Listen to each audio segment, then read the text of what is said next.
महर्षि व्यासदेव ने कहा, मैं और वेदों का अध्ययन करूंगा। मानो उनकी जो फेवरेट चीज थी उसके विषय में उन्होंने कह दिया।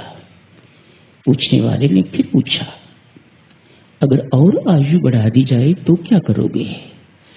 तो महर्षि व्यासदेव कहते हैं, मैं और वेदों का अध्ययन करूंगा।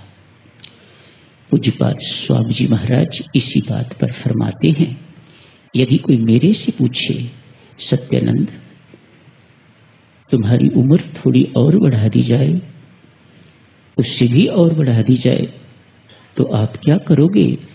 तो स्वामी जी महाराज फरमाते हैं, मैं उनको उत्तर दूंगा, मैं राम नाम जपूंगा। ये साधक जनों, ये राम नाम जो स्वामी जी महाराज ने उनकी कृपा से हमें प्राप्त हुआ है, ये बहुत उच्च बात है। काश कोई इसका अनुभव कर सके, कोई इसका मूल्य जान सके। अनमोल चीज का मूल्य कौन जान सकता है? कोई नहीं। अनमोल तो अनमोल ही रहेगी, अमूल्य ही रहेगी। तो मैं आप जी से अर्ज कर रहा था कि हमारे कुल की क्या विशेषताएं हैं। स्वामी जी महाराज स्वयं राम राम जपते रहे हैं, राम राम जपने के लिए प्रार्थना करते हैं, इसके अतिरिक्त और कुछ नहीं। कहते हैं, तेरे सारे दुखा दा दारू इक्को पुड़ी राम नाम थी। विश्वास रखिएगा इस बात के ऊपर। हमें विश्वास की कमी होती है तो इसलिए हम अपने कुल से हट जाते हैं। अमृतवाणी का नित्य गाना, राम राम मन बीच रमाना, देता संकट विपद निवार, करता शुभ श्री मंगलाचार। कभी विचार किया है आपने इन 4 लाइनों के ऊपर स्वामी जी महाराज ने कितनी ऊंची घोषणा करी है? ये विश्वास की कमी ही है कि हमें एक दर से दूसरे दर पर जाना पड़ता है। अन्यथा आपका कुल, आपका दर इस प्रकार का है, ये द्वार स्वामी जी महाराज का इस प्रकार का है, ये राम नाम का द्वार इस प्रकार का है कि आपको कोई दूसरा द्वार देखने की कहीं कोई गुंजाइश नहीं।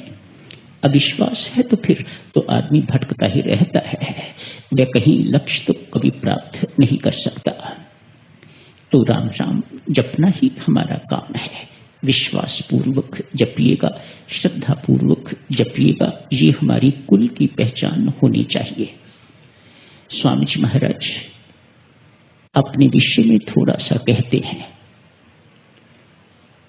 कहते हैं, मैंने जिंदगी में नौकरी नहीं करी, मैंने जिंदगी में कोई दुकानदारी भी नहीं करी, मैंने जिंदगी में भीख नहीं मांगी और परमात्मा ने मुझे कभी भूखा नहीं रखा।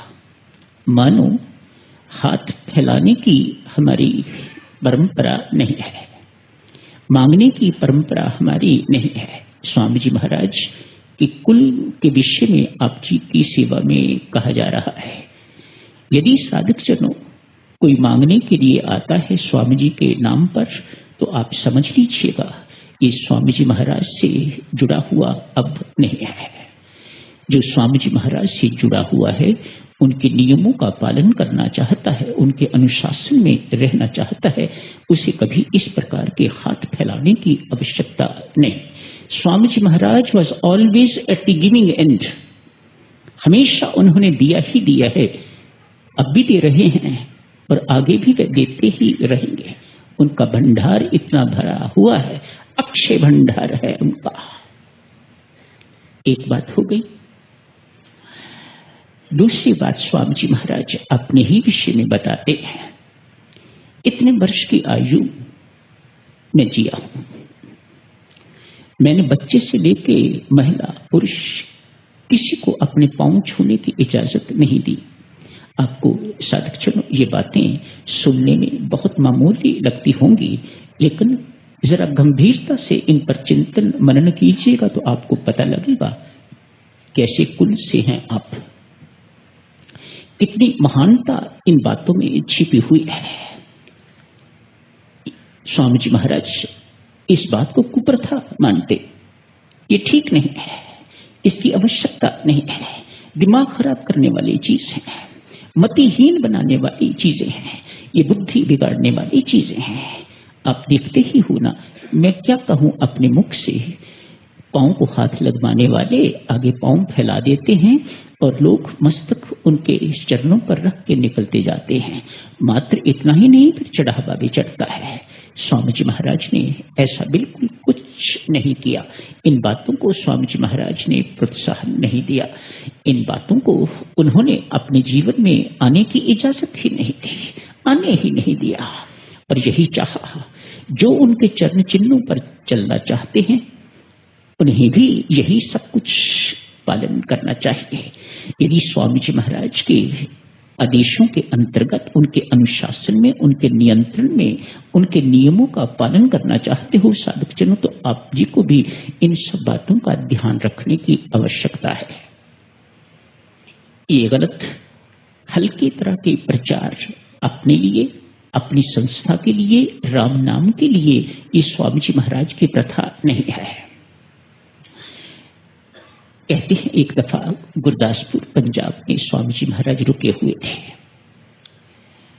प्रोफेसर अग्निहोत्री के बड़े भाई बलदेव अग्निहोत्री जी ने स्वामी जी महाराज के आगमन पर ढिंढोरा पिटवा दिया। छोटी सी जगह थी उस वक्त, अभी इतनी बड़ी नहीं है, छोटी सी जगह थी। एक ढिंढोरे वाले को कहा ढिंढोरा पीटो। 1 पैसा लगता था उस वक्त, 1 पैसा दिया और ढिंढोरा पिट गया। क्या अनाउंसमेंट हो रही है, स्वामी सत्यानंद जी महाराज का इस नगर में आगमन हो गया हुआ है, ये सूचना दी जा रही है। स्वामी जी महाराज अपने कमरे से बाहर निकले। बाहर निकल के मुस्कुराते हुए निकले। सदा मुस्कुराते रहते थे। उनके चेहरे पर कभी उदासी किसी ने नहीं देखी। कैसा कमल जैसा खिला हुआ चेहरा उनका हुआ करता था। ओजस्वी तेजस्वी चेहरा। काश मुझ बदनसीब को भी उनके दर्शन हुए होते। हमेशा खिला हुआ चेहरा, चिड़चिड़ापन बिल्कुल नहीं। जिस चेहरे को देखने को मन न करे, वह कैसे आदमी स्वामी जी महाराज का शिष्य उसे कहा जाए।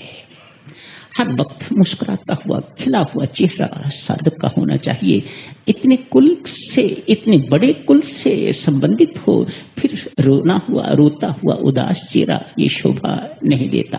मानो अभी अंदर बहुत गंदगी भरी पड़ी है, अंदर क्रोध भरा पड़ा है, अंदर अभिमान बड़ा पड़ा है। बाहर से बेशक आप चिट्टे गोरे दिखाई देते हो, लेकिन अंदर से अभी काले हो, अंदर अभी साफ नहीं हुआ है। स्वामी जी महाराज का अंदर बाहर बिल्कुल साफ सुथरा था।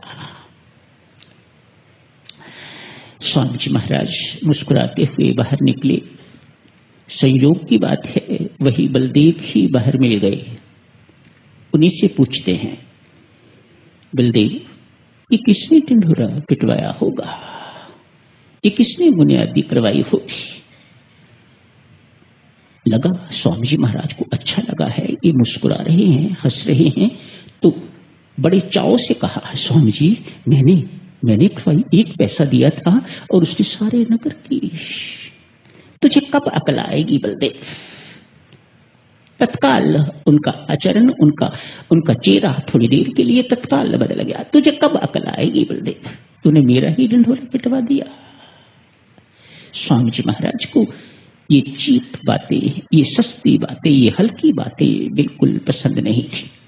फिर कैसी बातें पसंद थी? स्वामी जी महाराज अपने विषय में मेरी माता और सज्जनों कहते हैं, मैं बहुत रुल खुल के पला हूं। ठीक भी है। जिंदगी में अंतिम वर्षों को छोड़ के कहीं रहने का ठिकाना नहीं था। आर्य समाज से संबंधित थे तो आर्य समाजों में ही रहा करते थे। शिमला के आर्य समाज में गए, जाके वहां कुछ दिन रहने का प्रोग्राम था, रहते थे।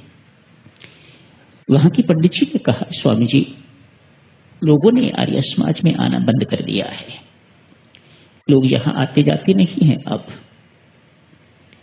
रविवार के रविवार हवन होता है, उसमें भी लोग आते नहीं हैं।